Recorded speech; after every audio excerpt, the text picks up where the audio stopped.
Dear students, अब तक आपने चैप्टर 4 जो इंडियाज मेरीटाइम मींडर्स है उसका लगभग आधा हिस्सा पढ़ा था वीडियो के फर्स्ट पार्ट में। अब उसका बाकी का आधा हिस्सा हम वीडियो के सेकंड पार्ट में पढ़ेंगे। ठीक है, तो चलिए स्टार्ट करते हैं। The engineer officer maintains the ship, the electrical officer maintains the capability to generate and distribute electricity on board and looks after the weapons and sensors. इसमें जो इंजीनियर्स होते हैं, इंजीनियर ऑफिसर, वो शिप को maintain रखते हैं, सही सलामत रखते हैं। जो इलेक्ट्रिकल ऑफिसर होते हैं वो ये देखते हैं कि जो विद्युत पैदा करने की कैपेसिटी है उसको कैसे सही रखना है और कैसे उसे मतलब जहाज पर विद्युत का जो भी बंटवारा है, जहाँ जहाँ जाना है उसको उसकी देखभाल करते हैं। और क्या करते हैं, looks after weapons and sensor, जो सेंसर्स होते हैं, जो हथियार होते हैं, उनकी देखभाल करते हैं। The logistics officer look after the supply of food, clothing and fuel and ensures that the men are well taken care of. जो लॉजिस्टिक ऑफिसर होते हैं वो भोजन की सप्लाई हो गया, कपड़े हो गया, ईंधन हो गया, ये सब की देखभाल करते हैं और ये तय करते हैं कि जो लोग वहाँ पे हैं उनकी देखभाल अच्छे से हो रही कि नहीं हो रही है। A small kitchen called the galley in a warship or a submarine is the life of the vessel, wherein 2 or 3 cooks working round the clock in a small confined space produce subtauge and hygienic meals for their shipmates. एक छोटा सा रसोई भी होता है जिसको गैली बोलते हैं वारशिप में, अथवा एक सबमरीन होता है जो उस वेसल का लाइफ होता है, जीवन होता है, क्योंकि उसमें 2 या 3 जो कुक्स होते हैं, रसोइये, वो लगातार काम कर रहे होते हैं उस छोटे संकुचित जगह पर और वो स्वास्थ्यवर्धक और शुद्ध भोजन जो है जहाज पर रहने वाले लोगों के लिए तैयार करते हैं। It is important to ensure that administration is efficient, continued Uncle Vikrant. For life at sea is full of challenges and quick decisions. फिर अंकल विक्रांत कह रहे हैं कि ये बड़ा जरूरी होता है कि जो एडमिनिस्ट्रेशन है जहाज पर वो बहुत ही एफिशिएंट हो, बड़ा दक्ष हो, समर्थ हो। क्यों? क्योंकि जो लाइफ होता है समुद्र में वो चुनौतियों से भरा होता है और क्विक डिसीजंस मतलब बहुत जल्दी निर्णय लेना होता है, ज़्यादा सोचने समझने का मौका नहीं मिलता है। अब एक साइक्लोन आ गया, अब वहाँ क्या करना है तो आपको सोचने का भी मौका नहीं मिलेगा, बस करना है कुछ, तो काफ़ी चैलेंजिंग काम होता है। Every individual is entrusted with a specific role for which he or she has been specially trained. वहाँ पे हर व्यक्ति जो होता है उस पर ऐसा भरोसा किया जाता है कि उसका एक खास महत्व है या रोल है जिसके लिए वो विशेष तौर पे ट्रेन भी किया जाता है। For example, some officers in the ship would be proficient navigators, while others may be experts in the use of weapons such as missiles, guns and torpedo. उदाहरण के लिए जैसे वहाँ पे कुछ ऑफिसर जो होते हैं शिप में और नेविगेटर होते हैं, मतलब नेविगेशन में बहुत एक्सपर्ट होते हैं, जबकि दूसरे होते हैं, हो सकता है कि वो वेपन्स या मिसाइल हो गए, गन हो गए या टॉर्पेडोज हो गए, उनके उपयोग में एक्सपर्ट हैं। मतलब वहाँ पे कोई आम आदमी नहीं रहता, सब एक्सपर्ट्स ही होते हैं अलग अलग फील्ड के। I would like to be a pilot in the navy, said Aman suddenly. एकाएक अमन ने बोला कि मैं नेवी में पायलट बनना चाहूँगा।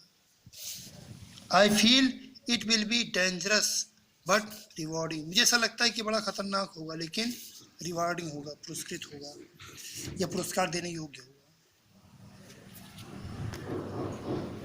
Do you think I can be a pilot if I work hard towards my goal? Uncle Vikrant से पूछता है, अंकल विक्रांत ये बताइए कि क्या आपको लगता है कि मैं पायलट बन सकता हूँ अगर मैं अपने लक्ष्य के प्रति कठिन मेहनत करूँ तो? अमन ने पूछा। Looking at Vikrant and Naren expectantly. अब अपने चाचा विक्रांत और नरेन की तरफ उम्मीद से देखते हुए उसने बोला, ये चीज़ पूछा। Of course you can, said uncle Vikrant unhesitatingly. अब बिना किसी संकोच, बिना किसी हिचकिचाहट के अंकल विक्रांत ने कहा, हाँ बिल्कुल बन सकते हो तुम।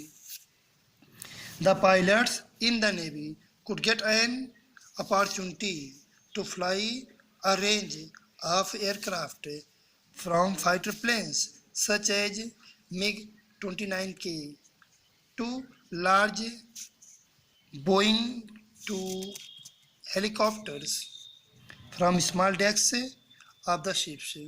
Operation over calm to rough seas by day or night. बोल रहे हैं कि जो पायलट्स होते हैं नेवी के, उनको अवसर मिलता है to fly a range of aircraft from fighter planes, मतलब फाइटर प्लेन से लेकर के फाइटर प्लेन से एक जो औसतन दर्जे का जो एयरक्राफ्ट होता है उसको उड़ाने का उन्हें मौका मिलता है, जैसे कि MiG-29K हो गया। अच्छा, यहाँ से आरंभ होकर के to large Boeing to helicopters from small decks of the ship. फिर क्या है, जो शिप के छोटे डेक्स होते हैं वहाँ से बड़े जो बोइंग हेलीकॉप्टर्स होते हैं उनको भी उड़ाने का मौका मिलता है। ओवर काम और टू रफ सीज, शांत और जो उपद्रव वाला समुद्र होता है वहाँ पे, मतलब ऐसा समुद्र जहाँ पे तूफान उफान आता रहता है, ये उसकी बात कर रहा है। बाय डे और नाइट, दिन या रात के समय में, मतलब किसी भी टाइम आपको मौका मिल सकता है। यहाँ डेक जो दिया गया है आप यहाँ देख सकते हैं, जो सरफेस है जहाँ पे रन करता है उसको डेक बोलते हैं। The Navy also has officers and men who specialize as marine commandos, who are the elite fighter forces. अच्छा, नेवी जो होता है वो उसके पास ऐसे भी ऑफिसर या मैन और लोग होते हैं जो खास तौर पे मैराइन कमांडोज होते हैं। मैराइन में समुद्री कमांडोज होते हैं। भाई कमांडो का नाम आपने सुना भी होगा, ऐसे कमांडो जो समुद्र वाले क्षेत्र में भी युद्ध कर सकते हों, जिनको शॉर्ट में मार्कोस बोला जाता है। Who are the elite fighting forces, जो बहुत ही मजे हुए फाइटिंग फोर्सेस होते हैं। Do I have to spend most of my time at सी।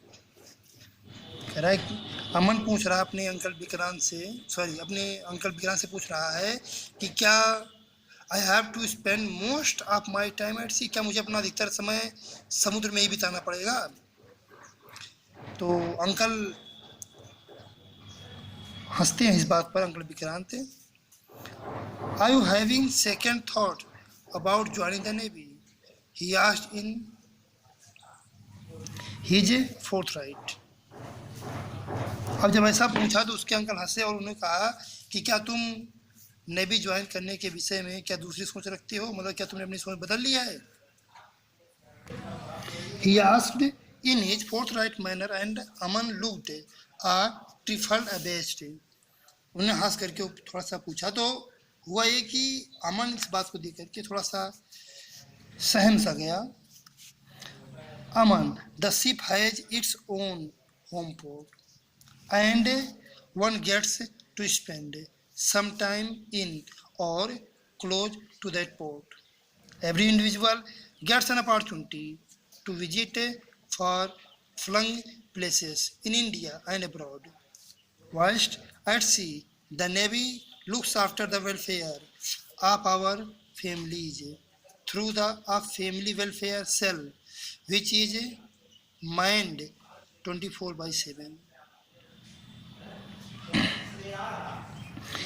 अब उसके चाचा आगे बोलते हैं कि अमन, जो शिप होता है उसका अपना एक होम पोर्ट होता है, और कोई व्यक्ति जो होता है उसको कुछ समय उसको वहाँ पे बिताना होता है, या फिर पोर्ट के पास बिताना होता है, यानी पोर्ट के अंदर फिर उसके पास में। Every individual gets an opportunity to visit far flung places.